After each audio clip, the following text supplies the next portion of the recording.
big following, 30-odd million people on Instagram. But just to say, well, I read somewhere there were no rapes and abuse, would go against your own narrative. Would that be fair?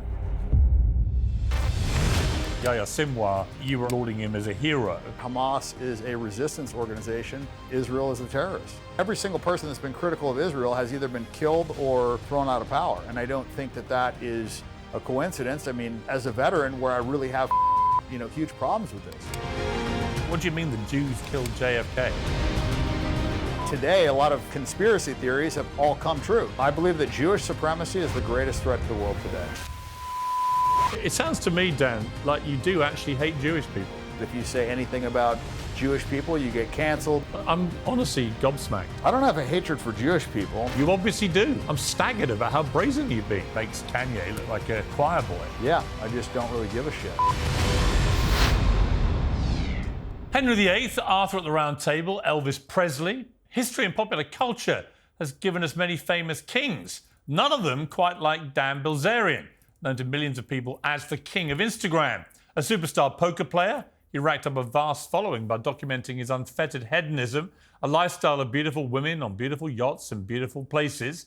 Some say he was Andrew Tate before Andrew Tate, but Dan Bilzerian says that life is behind him now. The king is dead. He's back with a new outlook, a new agenda, and some very controversial opinions. So Dan Bilzerian, first of all, welcome to Uncensored. I kind of feel if I'd interviewed you 4 years ago, we'd have had a very different interview. You're at the height of your kind of hedonistic Instagram life. There were women everywhere, yachts everywhere, guns everywhere, drugs everywhere. It was a very different lifestyle to the one you have now. So my first question is, who is the new Dan Bilzerian and why have you given up the other guy? Well, I think I took hedonism to the end of the earth. And I just realized that it didn't bring me happiness. So I started focusing on things that I like to do and did less of that. I read that you were at your peak with the women, for example. If you only slept with 2 women a day, you thought that was a disappointing off day. And now you're down to just 1 woman.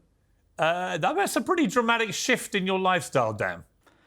Yeah, I mean, it was up to 9 at one day at one point, and it was just, it was a lot. I think a lot of that is probably fueled by insecurity from high school, not getting as many women as I wanted. And like I said, I just kind of took the pleasure seeking to the end of the earth. And with pleasure, I think it's kind of functions like a drug to where you need more to get the same feeling. And then eventually you have to do it to not feel like shit. And so, yeah, I just cut off the hedonism.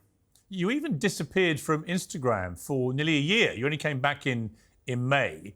Why did you do that? What was going on in your world in that period? Well, I mean, I was writing a book. I think that was a big focus, and that took a lot of time. And then I was just pretty much over it. I looked at social media like a video game that I beat and that everybody else wanted to play, and I was just kind of tired of playing. And the only reason I really came back was because I felt like I had this big platform, and I really disagreed with what was going on in Israel, that we were funding this genocide. And so I felt like I had an obligation to use my platform to say what I thought was right. I'm going to come to Israel because you've said a lot of controversial things about that war. But before we get there, I just want to explore a little bit more your decision to kind of renounce the king lifestyle. And I think I'm right in saying that you kind of worked out, you can have all the money in the world, but ultimately, if you don't work out what actually makes you happy, you're not going to be happy. Did you work out, other than not leading life to excess, did you work out the little things in life that actually made you happy? Yeah, and I found that most of them didn't require that much money. Surfing, hanging out with my friends, working out, just doing things that I like to do, physically and, playing cards, whatever. Just none of it really required that much money. And I found that I was chasing a lot of these things that didn't really make me happy. And so I just cut it off. How rich are you? Depending on the value of my company on any given day, probably 200 to 300 million. I mean, that's a staggering amount of money.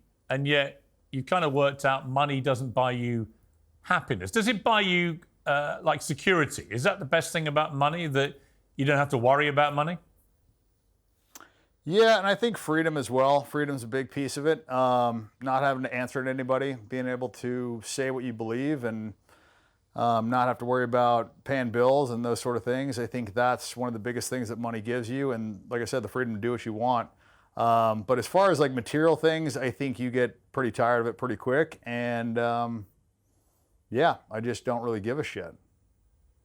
I mean, it's a fascinating change in your life.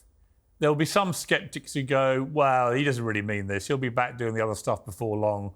This is just a stunt because he's an Instagram guy. Why wouldn't it be? What do you say to that? Well, I mean, I've pretty much stopped posting on Instagram. I haven't posted much in 4 years. And like I said, I don't really care that much about social media except for, you know, speaking about things that I think the world needs to hear and that a lot of people are scared to say. Well, let's talk about some of that because you've been very vocal about Israel in particular. You know, even when Yahya Sinwar, the head of Hamas, was killed by the IDF, you were out lauding him as a hero. You know, to most people, he's the despicable head of a terrorist organization that perpetrated on October the 7th one of the worst terror attacks in modern history. What's heroic about that?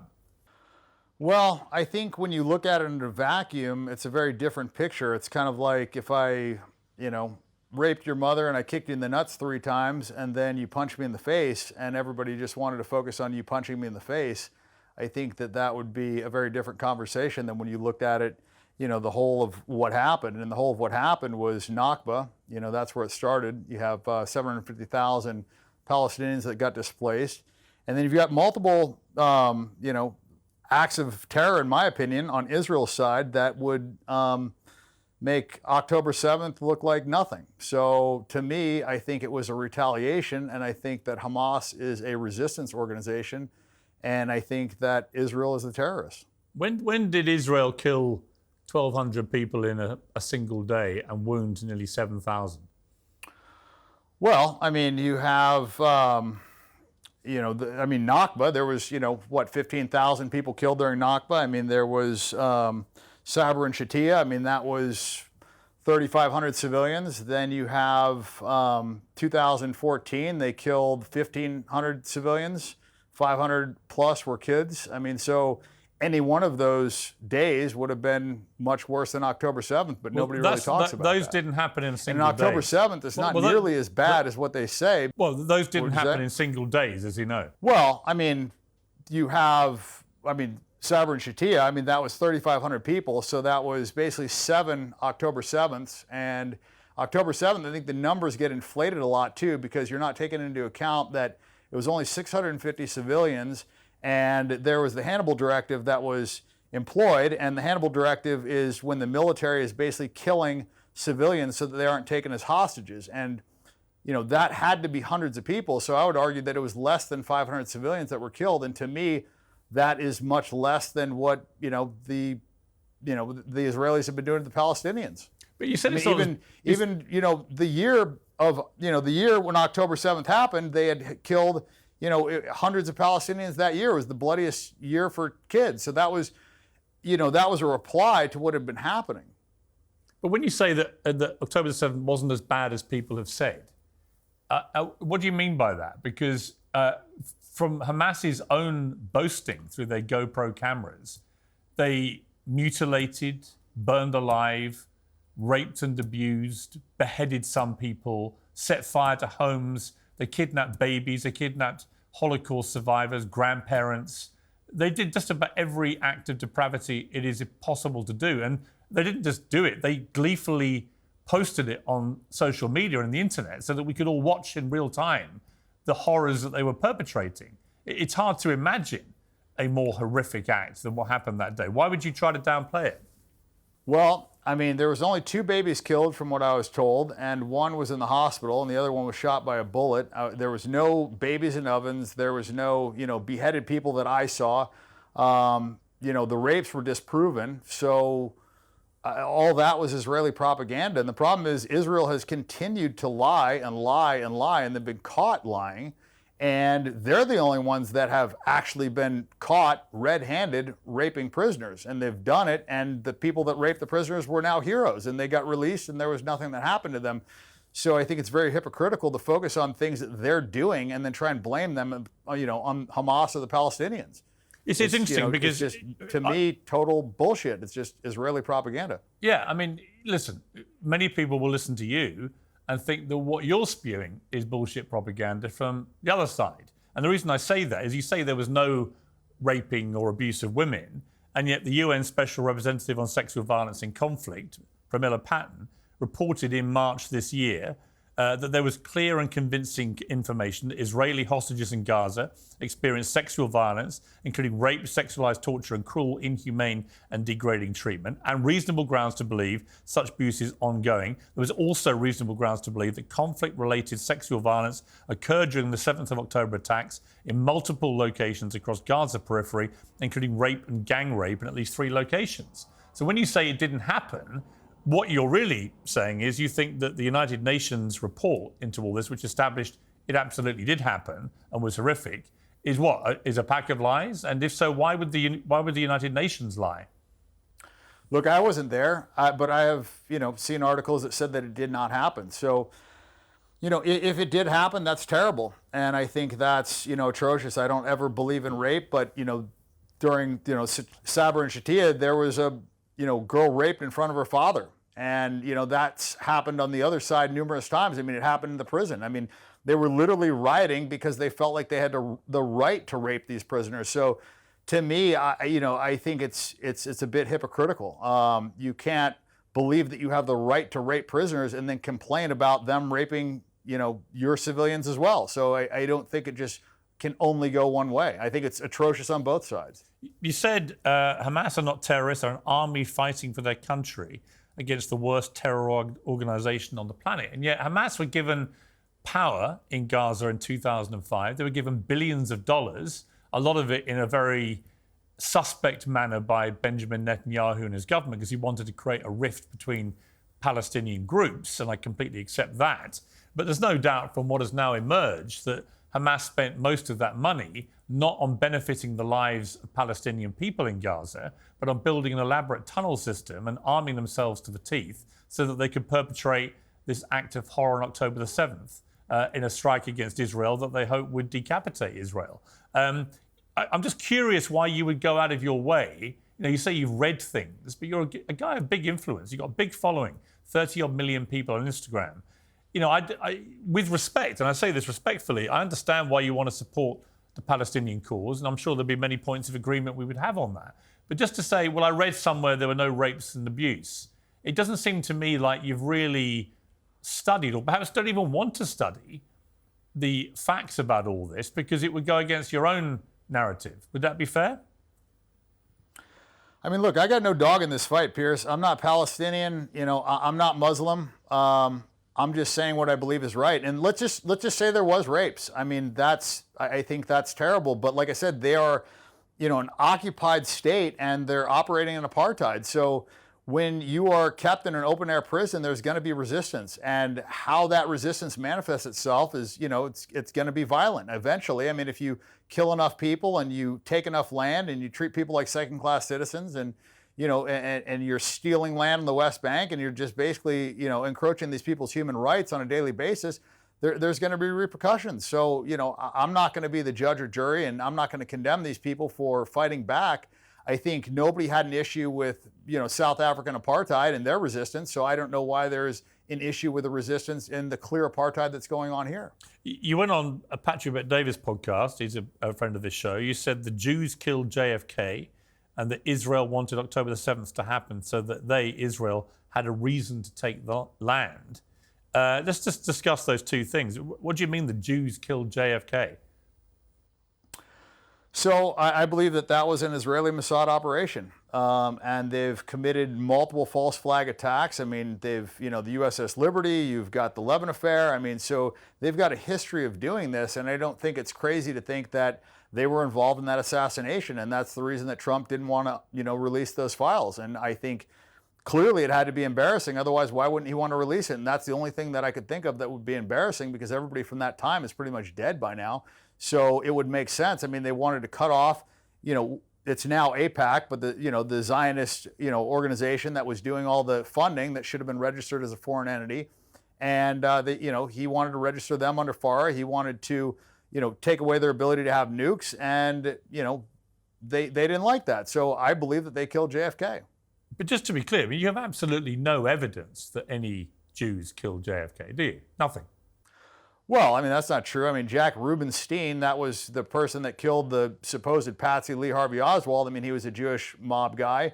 And, there's been numerous documentaries tying the, Jewish mafia, the CIA. I mean, I wasn't there, but everything that I've seen evidence-wise points to Israel. Really? And they're doing it in Epstein Island. They did it in Epstein Island. I mean, Yeah, but here's the problem I have with this. You say everything you've seen, right? It just seems to me like you see a lot of conspiracy theory stuff. I've read a lot about the JFK assassination. There is zero evidence that any Jews killed John F. Kennedy. Zero. Unless you want to go off into some mad conspiracy theory rabbit hole. And I say to you that you make these big statements and you have a huge following of people, many of whom will think, well, wow, if Dan Bilzerian says it, maybe it's true. And that way, I would argue, this is how a lot of conspiracy theory stuff in the end gets propagated and promoted to the detriment of society. Because people like you who are very smart, there's no question of that, and very successful and made a lot of money being very successful. I'm just curious why you want to be so inflammatory without actually having any evidence. And as you say, to just sit back and say, well, I wasn't there. Well, I wasn't there. Obviously, I wasn't even born. But I know that there's no credible evidence that Jewish people killed JFK.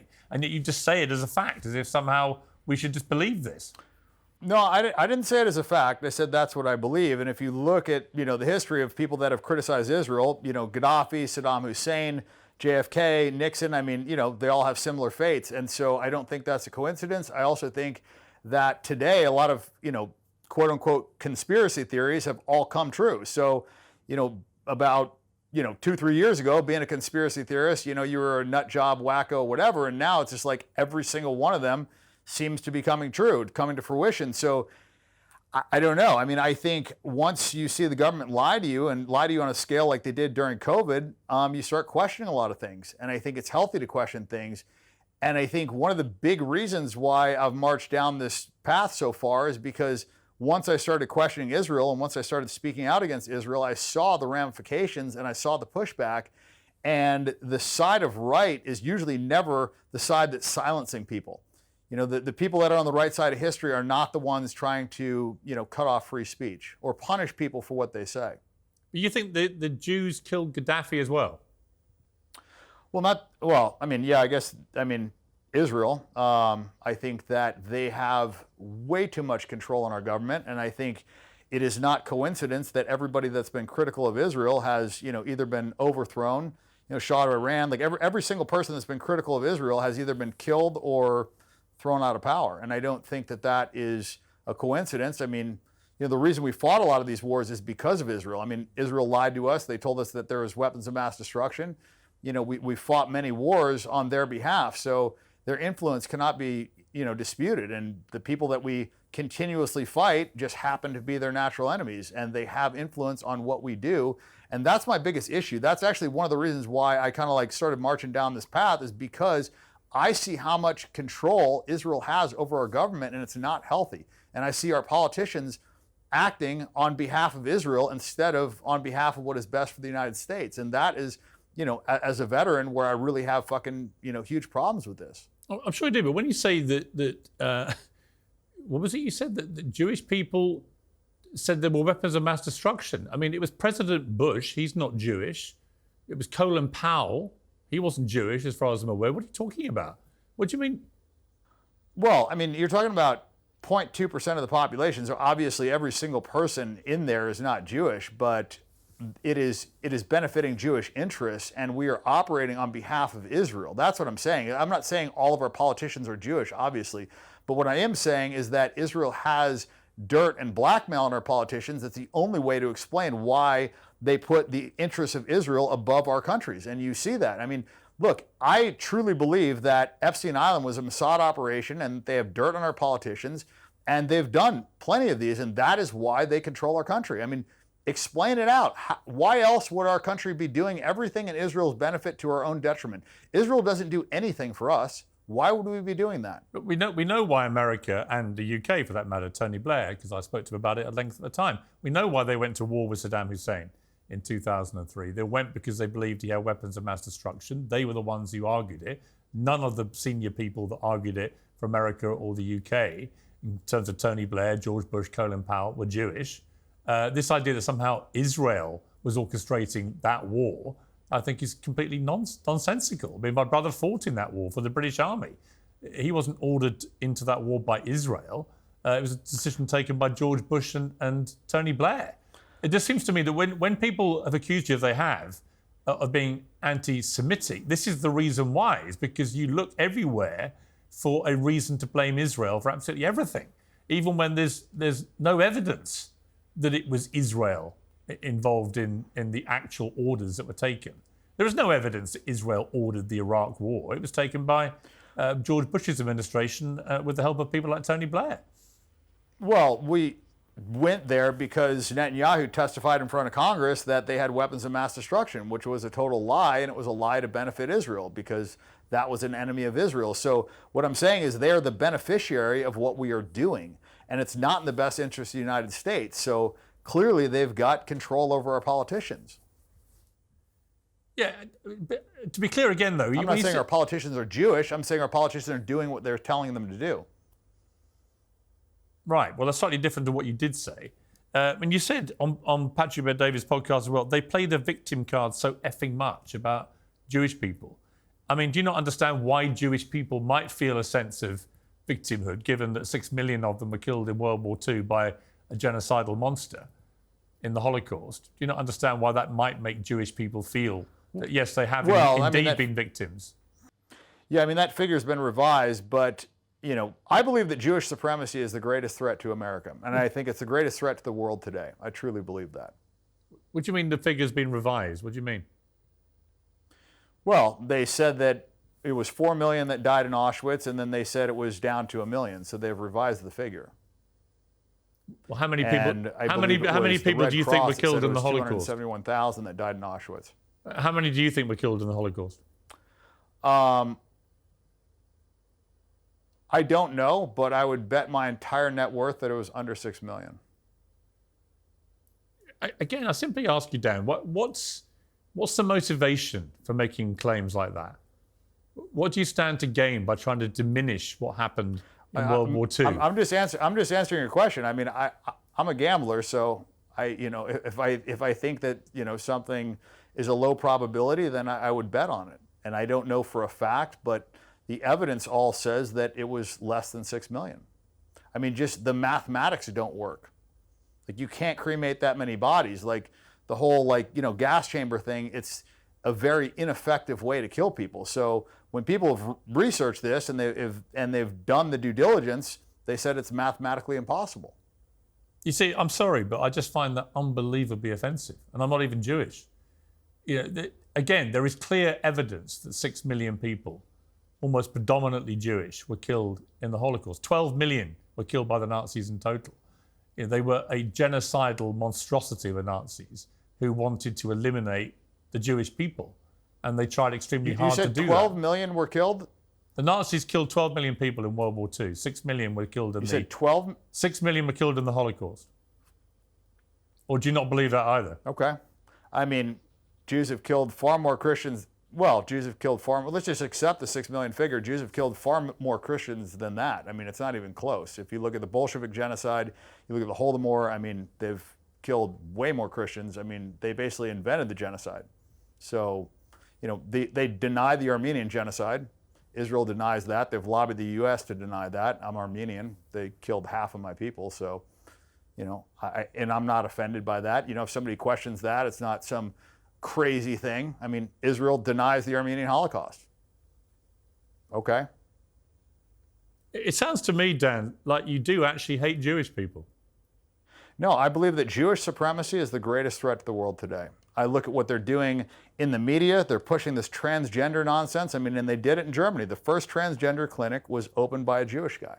And I don't like this perversion pushed on our children. I don't like the fact that 9-year-olds are reading about homosexual acts. I don't like that drag queens are reading them in schools. I don't like that Kamala Harris wants to pay for sex changes in prison so that men can turn into women and women can turn into men. And I don't like the fact that he's putting in, men into women's prisons, male rapists into women's prisons because they identify as women. I mean, it's just nonsense. I don't like, men beating up women in boxing and sports. I think it's all nonsense. And I think it's leading to a degradation of moral fiber. And if left unchecked, I think it's going to ruin the world. But again, you're blaming Jewish people. Why? Because they're pushing this. What do you mean they're pushing it? What are you talking about?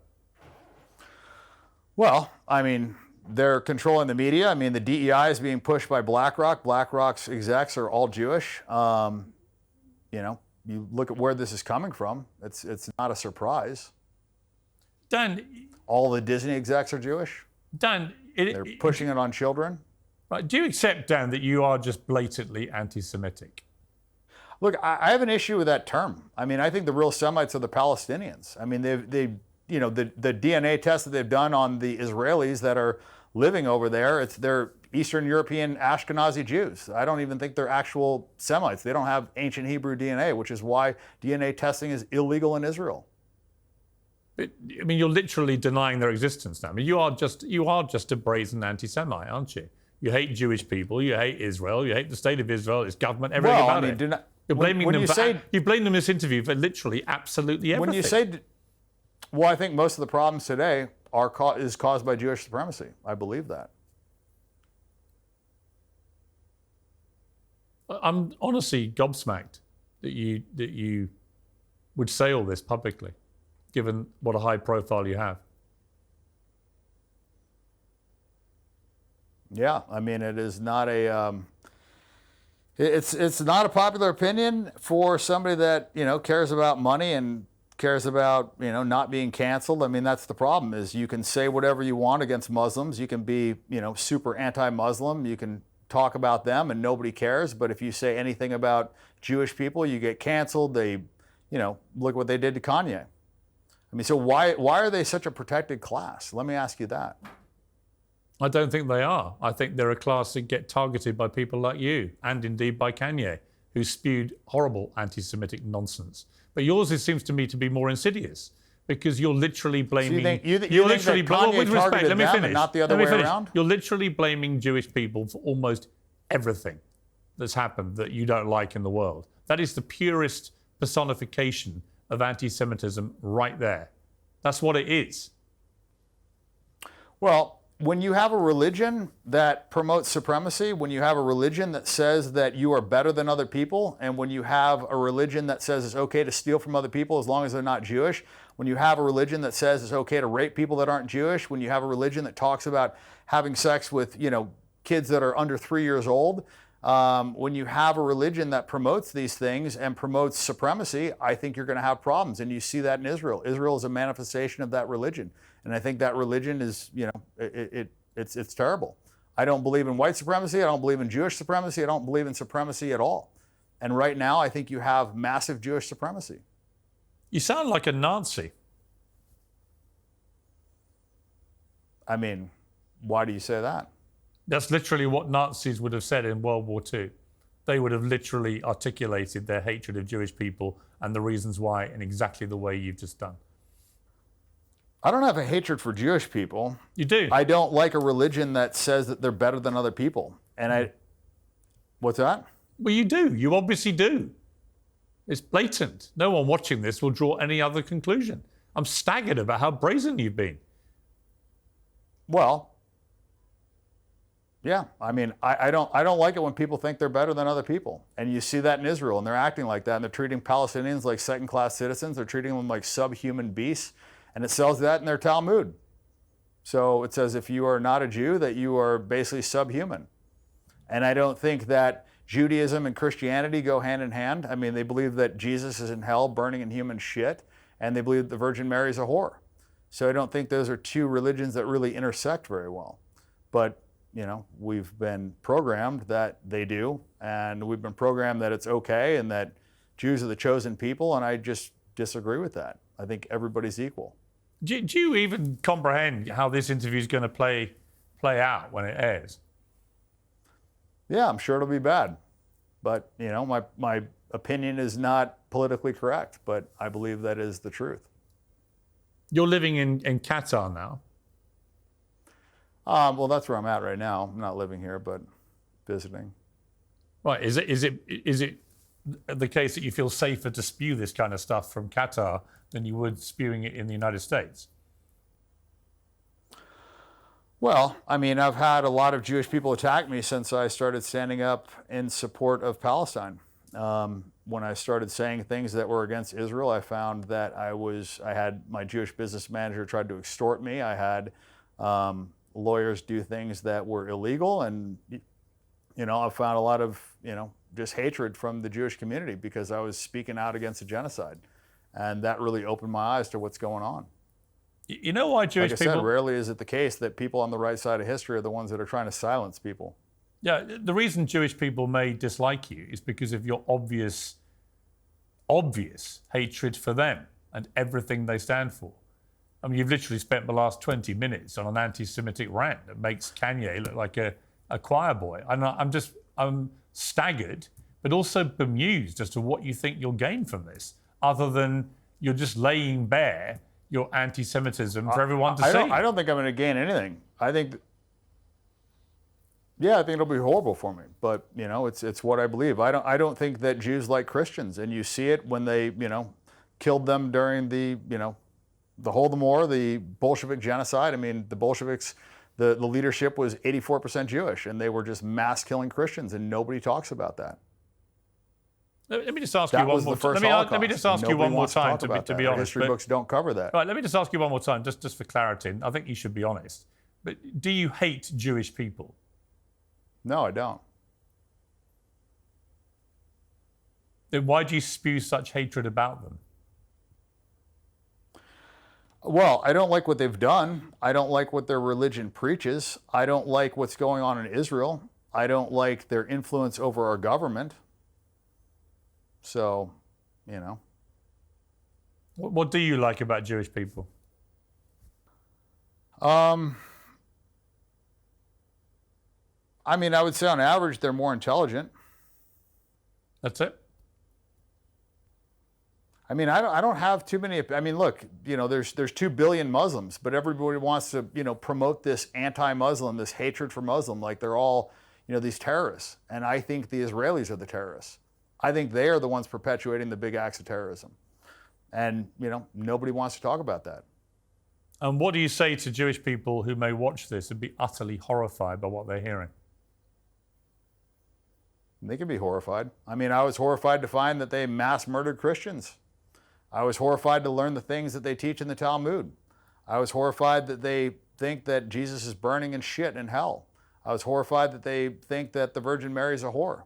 I was horrified to learn that they think it's okay to steal from Gentiles. I was horrified to hear that there's, 2 sets of justice. I was horrified to find out that they think it's okay to, gang rape Palestinian prisoners. I was horrified about all those things. I'm horrified that we're funding a genocide right now. So they can be horrified. Dan Bilzerian,